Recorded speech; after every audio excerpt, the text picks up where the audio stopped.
গুলো যদি কালি বানিয়ে দেওয়া হয়, কুল্লাউ কানাল বাহারু মিদাদালি কালিমাতি রাব্বি নানাফিদাল বাহারু ক্বাবলা আন তানফাদা কালিমাতি রাব্বি ওয়ালাউ জিনা বিমিসলিহি মাদাদা।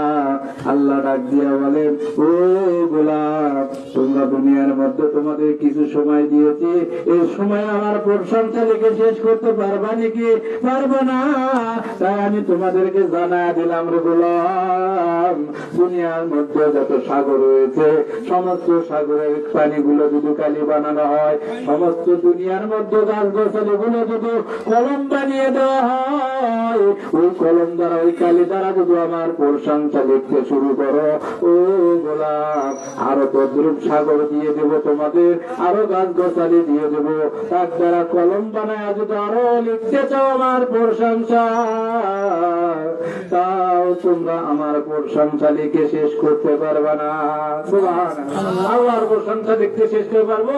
তা আমরা যতটুকু আমাদের টুটা ফাটা জবান দিয়ে, এই জবানটা দিয়ে যা উচ্চারণ করতে হবে, এটাই আমাদের জন্য লাভ, ঠিক কিনা?